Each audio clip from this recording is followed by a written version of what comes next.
Welkom kijkers bij een nieuwe aflevering van Aan Tafel Bij. Kleinere visjes en af en toe zat er eens een groot aan. Maar dit is vooral heel leuk om te doen. En het enthousiasme, dat is vooral het allerleukste.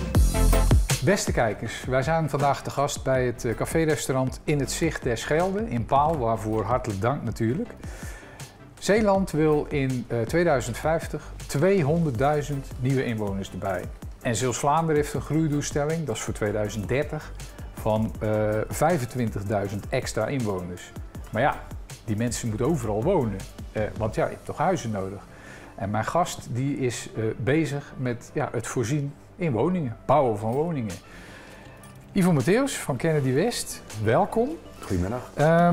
Even heel kort, ik denk toch dat een heleboel mensen jou nog kennen als supermarktondernemer, maar dat ben je nog steeds. Ja, maar... dat is een jaar of 10 geleden inderdaad. En daarna een tweede bedrijf begonnen. Dan werken we volle bak aan, als Kennedy West. En dan is eigenlijk in de jaren ontstaan dat in Zeeuws-Vlaanderen dat men nog sprak over krimp, die er later niet bleek te zijn. Ja. En vandaar dat ik ook dacht van ja, we gaan gewoon hier in de regio wel investeren, vooral ook in middenhuur en betaalbare woningen. Omdat het volgens mij wel kan. We hebben gewoon een mooie streek. En mede dankzij ook onze nieuwe commissaris de Koning, Hugo, heeft ook Zeeland op de kaart gezet als een gebied waar voldoende ruimte is voor mensen om te wonen. En waar mensen ook zeer welkom zijn om te gaan wonen, want we hebben heel veel bedrijven. En die hebben toch ook weer nieuwe mensen nodig. Ja, je gaat nu al meteen de diepte in, dat is hartstikke mooi natuurlijk. Even nog van, kom je nog wel eens in de supermarkt of is het eigenlijk enkel nog We hebben een hele goede manager, Evelien, en die regelt dat fantastisch. Oké, dus jij bent eigenlijk toch vooral projectontwikkelaar? 120% dit, ja. Oké, alright. Je begon net te vertellen en je had het al over, je liet een paar termen vallen, middenhuur onder andere. Even uitleggen, want wat is middenhuur? Ja, eigenlijk, iedereen kent de sociale huur, de woonstichting. Dat is tot een bedrag van €700 pak een beetje? Ja, volgens mij tegenwoordig €900. Is het al 900? Ja. Okay. Ja, die prijzen die laatste 4-5 jaar is dan met de inflatie, maar dat is sociale huur. En daarboven heb je wat de regering ook heeft bepaald middenhuur. En dat is van 900 tot? Ja, €1100-1200. En jij gaf eigenlijk aan van, ja, we willen ook wel speciaal in die middenhuur investeren. Gebeurt dat dan eigenlijk niet of niet genoeg? Momenteel moet er in Nederland heel veel gebouwd worden. En op een of andere manier is het voor mensen uit het midden van het land kunnen ze overal investeren en bouwen. Ja, dan staat Zeeuws-Vlaanderen niet op plek 1. Of voor middenhuur in het algemeen? Of voor bouwen. Sowieso voor bouwen? Ja, dus dan moeten we toch, denk ik, zelf in de regio met de lokale bedrijven het oppakken. Nou heb ik wel eens gehoord dat überhaupt in heel Nederland, en dus ook in Zeeuws-Vlaanderen waarschijnlijk, middenhuur er altijd elkaar afkomt. Op een of andere manier wordt dat segment overgeslagen in ons land. Het is sociale huur en dan dure huur, er zit niks tussen. Dus in het woonbeleid wat destijds Hugo de Jonge heeft opgesteld, is er ook uitgekomen dat bij alle nieuwbouwprojecten 2/3 betaalbaar moet zijn. En dat betekent eigenlijk 1/3 sociale huur of sociale koop, 1/3 middenkoop of middenhuur en 1/3 dan voor het luxe vlak. Okay. En dat is wezenlijk anders dan bijvoorbeeld een jaar of 5-6 geleden. Dat in een typische nieuwbouwwijk zag je altijd 2 kappers en vrije kavels. Waardoor de betaalbaarheid eigenlijk in de nieuwbouw was er eigenlijk niet. Nou is dat, je gaf ook aan, dat is wat Hugo de Jonge zeg maar, in zijn beleid heeft opgenomen. En Mona Keizer, ja. Is dat ook al vertaald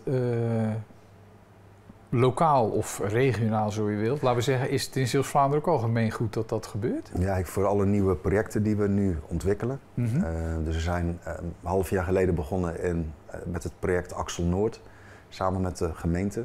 En ook in die plannen zit die 2/3 betaalbaarheid. Het zit er gewoon integraal in? Ja, dat is gewoon een eis. Oké. Ja. Even nog terug naar die plannen van Hugo de Jonge van 2050. Het is nogal wat, de 200.000 nieuwe inwoners, dat is 50% meer dan wat we nu aan inwoners hebben in heel Zeeland. Wat vind jij van die doelstelling? Ambitieus. En langs de andere kant, ik denk als we het voorzieningenniveau in Zeeland willen behouden, dan heb je gewoon een groei van inwoners en ook jonge inwoners nodig. Anders nemen onze voorzieningen zoals scholen, bibliotheken, winkels, uitgaansleven verdwijnt. En dan denk ik, ja, Dat klopt. Maar waar haal je die mensen vandaan? Ik vraag me dat altijd af. Ja, ik kwam vandaag binnen. Je zei ook, goh, je hebt je badge nog aan. Vandaag was er een bijeenkomst van een ontwikkelaar van Oltene. Die er bezig zijn met houtbouw. In Terneuzen is dat, hè? In Terneuzen. Mm-hmm. En de eerste spreker was ook Hugo de Jonge. Mm-hmm. Die ook een klein beetje over het plan 2050 vertelde. Die is in ieder geval al hier komen wonen. Okay. Die is sowieso regio Katzand komen wonen. Ja. Geniet volgens mij ook enorm van het fietsen en het weidse landschap wat we hier hebben. Dat geloof ik ook wel. Hetgene wat je in Zeeland ziet is dat er een doorstroom van de Randstad waar een veel groter tekort is. En waar woningen gewoon echt stervenstuur zijn. Dus waar wij bij ons 3,5 ton al heel veel vinden, kost zo'nzelfde woning in de Randstad 7 ton. Ja. Dus zoals hij zei, hij zei ook letterlijk, ik heb hier in Zeeuws-Vlaanderen 2 keer zoveel huis als dat ik had in de Randstad. Ja. Maar signaleert hij, en niet alleen hij neem ik aan, dat wordt waarschijnlijk ondersteund door onderzoek, maar ik hoop dat je dat kan bevestigen dan, de trend dat mensen uit de Randstad inderdaad ook naar hier echt gaan komen. Want ik bedoel, de wens die is er natuurlijk al lang. Ja. Mensen zeggen dat al lang, van god zou het toch fijn zijn als ze hier komen wonen. Maar het gebeurde vaak niet. En er waren altijd allerlei redenen voor. Is het aan het veranderen? In basis heeft de nieuwbouw in Zeeland op de rem gestaan. Vanwege die krimpdoelstelling? Ja, bijna 15 tot 20 jaar lang is er gewoon heel weinig gebouwd. Of is er alleen gebouwd in Oltene, Goes, Middelburg. Grote projecten. Ja. En eigenlijk alle kleine kernen, en daar zitten dan ook deels de problemen, die een supermarktje hebben, die een paar voorzieningen hebben.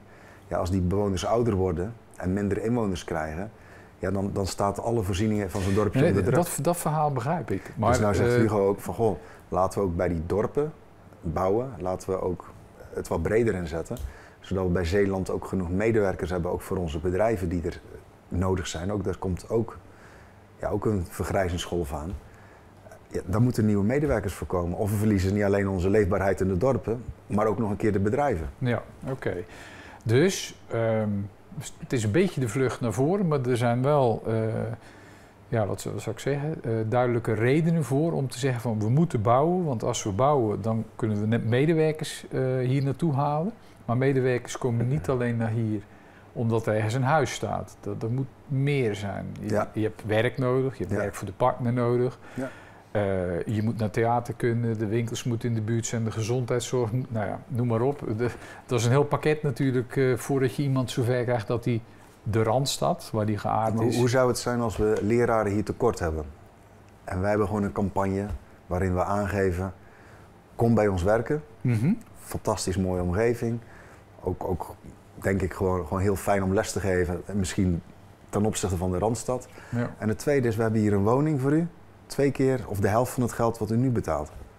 En in de Randstad kun je geen woning krijgen. En bij ons, als je bij ons komt wonen en werken, zorgen wij als gemeenschap, dat u gewoon die woning krijgt binnen een half jaar. Nou, met Access is dat al geprobeerd, hè, Ivo? Ja. Dus in de zomer kunnen mensen hier naartoe, dan kunnen ze een vakantiewoning eigenlijk krijgen, ze aangeboden. En als ze hier willen komen wonen, dan wordt dat ook, dan worden ze geholpen langs alle kanten. Dus dat is een prachtig concept. Ja. Het heeft nog niet tot superveel nieuwe huisartsen geleid. De gedachtegang is heel goed, maar er mag nog wel een beetje versnelling in komen.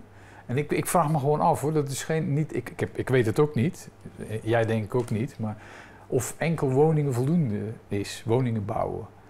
Wat moet er nog meer gebeuren? En zijn jullie daar ook over in gesprek met elkaar als partijen?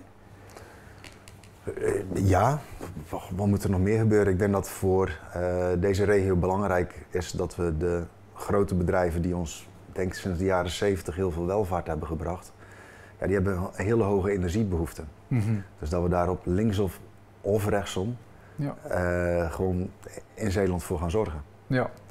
En dat staat ook hoog op de agenda, denk ik. Hè? Want dat is, nou, noem je een punt wat denk ik heel erg belangrijk is. Ja, in Zeeland kunnen we, er is voor het Nederlandse leger zijn nieuwe schepen nodig. Die kunnen we bouwen in Zeeland. We hebben stroom nodig in Nederland. Kunnen we organiseren in Zeeland. Er zijn woningen nodig. Er is nergens zoveel ruimte als in Zeeland. Ja. Kortom, de sterren staan goed, zeg je eigenlijk. Als een regio kan groeien, zijn wij het. Oké. Nou, laten we dan eens naar een voorbeeld uit jouw praktijk gaan. Want jij bent volgens mij bezig op Saamslag met heerlijkheid, hè? Ja. Wat is dat voor soort project? Ja, de Heerlijkheid Saamslag is eigenlijk een woonproject waar we wonen, zorg en welzijn combineren in een mixwijk. Dus er zijn zowel tweekappers als vrijstaande.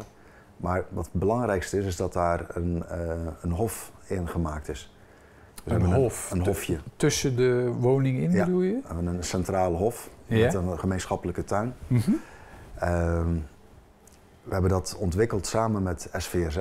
Dat is de zorginstellingen? En ook in samenwerking met de gemeente Terneuzen. Okay. Dus daar zit een koppeling bij als mensen, mochten ze ooit zorg nodig hebben, dan is de koppeling met SVRZ daar. Want dat zit op 100 of 200 meter afstand. En zijn die woningen dan ook al zeg maar klaar om zorg te leveren? Die zijn juist levensloop gereed, ja. Dat zijn eigenlijk zorgwoningen. En dat is gewoon een prima woning. Mm-hmm. Maar er zitten gewoon een aantal dingen die er al vooraf over nagedacht is. Dus in het ontwerp zitten, met cirkels en ruimtes is er rekening mee gehouden. Goh, stel iemand, je wilt er niet aan denken, maar misschien dat 10 jaar gebeurt het iemand dat hij een rollator nodig heeft. Ja, dat is toch fijn dat je dan kan bewegen in je huis. Okay. Het is toch fijn dat je dan in je badkamer genoeg ruimte hebt voor je wc. Het is wel fijn dat er dan geen drempels zijn. Er zijn een aantal aanpassingen die in zo'n woning gedaan worden. Waarbij, mocht het zover zijn, dat je dan die woning gereed is. En is het even, je had het daar straks over die verdelingen van sociale huur, middenhuur, duurdere categorie. Hoe is dat in dit project? Het zal niet overal precies hetzelfde zijn. Maar... Ja, dus als je de landelijke grenzen er langs houdt, zit in dit project iets van 70% van het project is betaalbaar. Oké. Ja. En 30% is dan de wat luxere. De luxere dat zijn wat grotere appartementen of ook de vrije kavels, klopt. Oké. Wordt dat de wijk van de toekomst in jouw? Nou, hetgene waar wij op. Dus het is een mixwijk, dus iedereen kan er wonen. En het is ook een hele goeie voor mensen die zeggen, we gaan voor de volgende stap in onze wooncarrière. Mm-hmm. Een aantal dingen als mensen, niemand wil er aan denken, maar als je ouder wordt, zou je iets kunnen mankeren. Dat is een stuk wat mogelijk kan gebeuren. Een ander stuk is, wat ook gebeurt, is mensen vallen soms alleen. Ja. Dus het stuk van de Heerlijkheid Saamslag is ook dat er met open tuinen naar elkaar gewerkt wordt. Of een open tuinstructuur is. Waarbij je elkaar wat makkelijker ontmoet dan dat je allemaal schuttingen achter iedereen zijn kleine tuintje zit. Iedereen op zichzelf, zeg maar. En er zijn mensen die vinden dat gezellig met elkaar. En er zijn ook mensen die zeggen, ik moet er niet aan denken. Laat maar. Dus, en we hebben allerlei soorten woningen. Maar ook voor de mensen die zeggen, goh, we vinden het eigenlijk best wel gezellig. En een leuke buurt met een aantal mensen. En goh, we moeten niet constant bij elkaar over de vloer. Maar we komen elkaar makkelijk... Jullie creëren gelegenheid om elkaar te ontmoeten, feitelijk. Ja. Dat is, dat heet eigenlijk in woningbouwontwikkeling heet dat positieve gezondheid. Oh, ja. Dus dat je met je wandelroutes en je opzet rekening mee houdt dat er ontmoetingen plaatsvindt, dat je ook makkelijk de natuur in gaat. En een ander stuk is ook de samenwerking met SVRZ. Eigenlijk die hebben sociale ruimtes daar, die gebruiken ze momenteel niet. En daarin komt de woonkamer van de buurt. Oh, okay. Die wordt van de buurtmensen zelf, waarbij ze zelf hun eigen zaken kunnen organiseren. En of het nu bloemschikken is met elkaar, of een kaartmiddag, of startclub voor de wandelclub. Het is allemaal goed. Iets met elkaar doen. Iets met elkaar doen. Ja. Even nog, want je geeft dus aan van de volgende stap in de wooncarrière. Dan laten mensen dus een huis achter. Ja. Dat kan een sociale huurwoning zijn, kan ook een te grote koopwoning zijn voor hun leeftijd. Wat wij veel horen op de verkoopdagen is dat mensen wel... Die tuin is fantastisch geweest. Was heerlijk. Maar nu? En juist, en mensen zeggen, ik wil daar niet meer. Nee. Ik wil zelf op reis kunnen gaan. Ik wil ook niet meer die uren daarin staan. En ik kan fysiek... Gaat dat ook niet meer zo makkelijk als 30 jaar geleden. Dus die zoeken juist iets kleinere tuin. Okay. En daarom is het ook fijn dat er... Hoe die wijk is opgezet, zit er veel groen rondom. Je loopt daar zo richting de Kreek. Is het ook een plek voor jongeren? Of is het eigenlijk vanaf een bepaalde leeftijdscategorie, zeg maar zo? Nee, er zijn woontypes zowel voor gezinswoningen. Er zijn ook woontypes tweekapwoningen. Er zijn ook kavels. Maar met heel veel woningen is rekening gehouden met het woningbouwprogramma. Dat ze levensloopbestendig al zijn of gemaakt kunnen worden. Dus in de tweekapwoning zit dat zou een garage kunnen zijn, maar de voorbereidingen voor de badkamer of slaapkamer die er ooit kan zijn. En dat het een geïsoleerde ruimte is waar je waar je ook kan wonen. Dan heb je, en dat kan eerst gewoon ook je kantoor zijn. Maar je zegt, goh, misschien over 10 jaar dat ik niet maar op die trap op en neer wil, dan kun je ook gewoon beneden je slaapkamer hebben. Maar dat betekent dus dat het ook voor jongere mensen... Ook voor jongere mensen. Juist dat, anders wordt het een beetje eenzijdig. Ja, maar die oudere mensen die instromen, die laten een woning achter. Juist. Is jullie idee dan dat daar dan juist de wat jongere mensen gaan wonen? Die hebben nog de energie, die gaan zo'n huis opknappen en die gaan er zie je het zo, iemand laat een vrijstaand huis achter met een tuin. Daar komt een groot gezin in wonen. Die laten weer ook een woning achter waar weer een startend gezin in komt. Die laten weer een woning achter waar gewoon een starter naartoe kan. En zo heb je... De treintjes, zoals ja, vaak brengt zo'n verhuizing van een senior... brengt 5, 6 verhuisbewegingen met zich mee. Die erachteraan komen. Ja. En in de laatste 2... Daar kunnen de starters, zeg maar. Ja. En wat de ambitie is, en die is wel heel grappig, vandaar dat het ook een stuk de volgende wooncarrière is.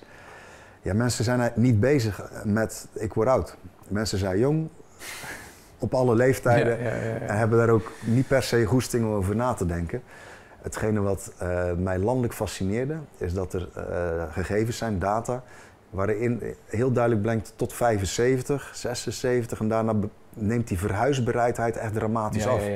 Dus zie je het zo als iemand richting de 80 gaat of 80 is. Daar komt dan bijvoorbeeld een uitspraak, ik denk dat iedereen dat wel eens gehoord hebt. Ze begraven me hier maar. Ze begraven me hier maar. Die gaan dat niet meer doen. Nee. Maar dan woon je bijvoorbeeld wel in een woning uit de jaren 70, 80 of 90, waar een zorgverlener minder goed met jou uit de voeten kan. Waar je zelf ook in een huis woont, waar je wat minder goed uit de voeten kan. Eigenlijk doe je iedereen tekort dan. Jezelf, de zorgverlener, maar misschien ook die starter die in jouw woning heel erg naar zijn zin zou kunnen hebben. Dat is het verhaal dan? Ja, dat is dan het verhaal, ja. Oké. Even nog ik ben gewoon nieuwsgierig, hè, want Kennedy West, waar komt dat vandaan? Ja, dat is mijn vader zijn schuld. Oh jee, vertel. Ja, dus toen ik opgroeide, hij was helemaal idolaat en ik denk wel meer mensen van president Kennedy. Aha, we're gonna put a man on the moon, Kennedy. Juist. En een van ons eerste vastgoedproject was toevallig in Terneuzen en dat heette Kennedy West. Dan denk je, maar Kennedy is fantastisch, West komt erachteraan, we houden die naam. Ja. Oké. Ja. Het bekt ook goed, denk ik. Lekker makkelijk, toch? We werden onlangs gebeld door een international en die stelde mij de vraag ook, Hi, are you from Kennedy West? Yes, I am. Yes, I am. Ja. Nou. Dus we kunnen nog uitbreiden in de rest van de wereld. Oké, mooi. Ivo, bedankt voor jouw verhaal. En succes met jouw bijdrage aan de groeidoelstellingen van Zeeland en Zeeuws-Vlaanderen en het bouwen daarbij. Beste kijkers, als u nu denkt na deze uitzending van, ik wil eigenlijk wel eens wat meer weten van die groeidoelstellingen. Nou, dan komt er hieronder een website waar je eens kunt gaan kijken. En misschien denkt u wel van, maar dat heerlijkheid, dat lijkt me wel wat. Ook daar verschijnt hieronder informatie en dan kunt u eens gaan zoeken. Bedankt voor het kijken naar Aan tafel voorbij en tot de volgende keer.